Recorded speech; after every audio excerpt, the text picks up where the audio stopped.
Hi friends, இன்றைக்கி பார்த்தீங்கன்னா துண்டு கருவாடை வச்சு ஒரு சூப்பரான வறுவல் தான் செய்ய போகிறோம். அதுக்கு வந்து நான் 10லேருந்து 11 துண்டு நான் கருவாடை எடுத்துக்கிறேங்க. அதுக்கப்புறமா வந்து நல்லா கொதிக்க வச்சு சுடு தண்ணியை நம்ம வந்து இந்த கருவாடில் ஊற்றிடலாம். ஒரு 10 நிமிஷத்துக்கு அப்படியே விட்டுடலாம். தண்ணி கொஞ்சம் சூடு ஆறுனதுக்கப்புறமா கருவாடை வந்து நல்லா 2 அலசு அலசி சுத்தம் பண்ணி எடுத்து வச்சுருங்க. இதுக்கப்புறமா கடாயில் கொஞ்சமாக எண்ணெய் ஊற்றிக்கலாம். எண்ணெய் காஞ்சதும் கடுகு கொஞ்சமாக சேர்த்துக்கிறேன். கடுகு நல்லா பொரிஞ்சதும் பெரிய வெங்காயம் நான் நறுக்கி வச்சுருக்கேன் பொடி பொடியாக, அதையும் நான் சேர்த்துக்கிறேன். இந்த வெங்காயத்து கூடவே வந்து நான் 2 பச்சை மிளகாய் கீரி சேர்த்துக்கிறேன். இது கூடவே வந்து 10 பல்லு பூண்டை வந்து நான் பொடி பொடியாக நறுக்கி அதையும் நான் சேர்த்துக்கிறேங்க. இது நல்லா மூணையும் நல்லா வதக்கி விட்டுருங்க.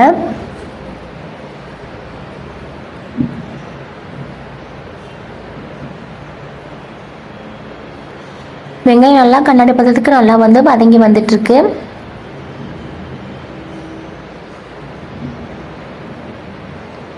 இப்போ வந்து இது கூட வந்து நான் ஒரு தக்காளி வந்து நல்லா பழமாக நறுக்கி நான் சேர்த்துக்கிறேன். ஃபஸ்ட்டு வந்து நான் ஒரு தக்காளி வந்து பாதி தக்காளி தான் சேர்த்துக்கிட்டேன். சரி, மீதி பாதி தக்காளி வச்சோம்னா அதை கெட்டு போயின்னு சொல்லிட்டு நான் அதையும் கூட வந்து சேர்த்துக்கிட்டேன்.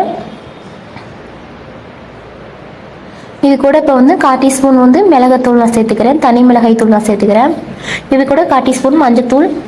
இதுக்கப்புறம் பார்த்தீங்கன்னா குழம்பு மிளகாத்தூள் நான் 2 ஸ்பூன் நான் சேர்த்துக்கிறேன்.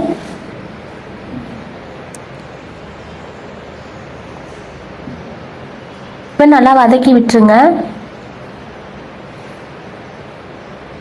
கருவாடை நான் நல்லா அலசி எடுத்துட்டேன். இருந்தாலும் வந்து கருவாடில் வந்து கண்டிப்பாக வந்து உப்பு இருக்க தான் செய்யும். அதனால வந்து தக்காளி வெங்காயத்துக்கு நம்ம தகுந்த மாதிரி கொஞ்சமாக உப்பு சேர்த்துக்கலாம்.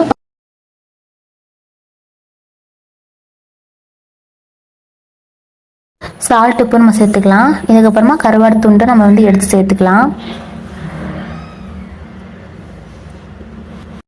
இந்த கருவாடு பார்த்தீங்கன்னா வந்து கம்பங்கூழ், கேப்பங்கூழ், அப்புறமேட்டு வெள்ளை சாப்பாடுக்கு, சாம்பார், ரசத்துக்கெல்லாம் எல்லாத்துக்குமே சூப்பராக இருக்குங்க.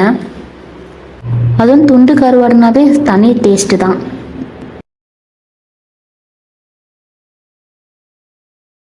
கருவாடை சேர்த்துக்கு அப்புறமா நம்ம வந்து கரண்டி வச்சு கிண்டி விட்டுக்கலாம். இப்போ வந்து 10 நிமிஷத்துக்கு மூடி போட்டு விட்டுடலாம்.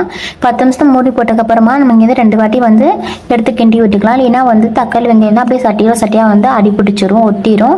இதுக்கப்புறம் கொஞ்சமாக தண்ணி தொளிச்சு நீங்கள் மூடி போட்டு விட்டுருங்க. அப்போ தான் வந்து அந்த தக்காளி வெங்காயம் இதெல்லாம் வந்து சாறு வந்து நல்லா வந்து கருவாடில் வந்து இறங்கும். கருவாடை அப்போ தான் சீக்கிரமாக கொஞ்சம் வேகும். இப்போ வந்து நம்ம வந்து நல்லா கிண்டி விட்டு மூடி போட்டு வச்சிடலாம். இந்த கருவாடை வந்து தக்காளி வெங்காயத்தில் சேர்த்து நம்ம வதக்கும் பொழுது நல்ல மனம் வருது.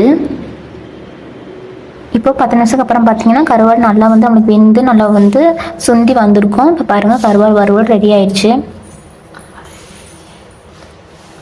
ஃப்ரெண்ட்ஸ், இந்த கருவாடை வந்து நான் டேஸ்ட் பண்ணி பார்க்கணும்னு பார்த்தீங்கன்னா கருவாடு வந்து நல்லா வெந்து நல்லா தான் இருந்துச்சு. ஆனால் என்ன பார்த்தீங்கன்னா ரொம்பவே உப்பு கச்சிச்சு, என்னால் வந்து சாப்பிடவே முடியல.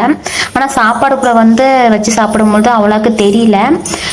அந்த தக்காளி வெங்காயத்துக்கு நான் உப்பு வந்து கம்மியாக தான் போட்டேன். அப்படி இருந்தாலும் இந்த கருவாடில் வந்து உப்பு அதிகமாகிடுச்சு. நீங்கள் உப்பு சேர்க்கும்போது பார்த்து கம்மியாக சேர்த்துருங்க. ஓகே ஃப்ரெண்ட்ஸ், இந்த வீடியோ பிடிச்சா லைக் பண்ணுங்கள். நம்ம சேனல் மறக்காம சப்ஸ்கிரைப் பண்ணுங்கள். தேங்க்யூ.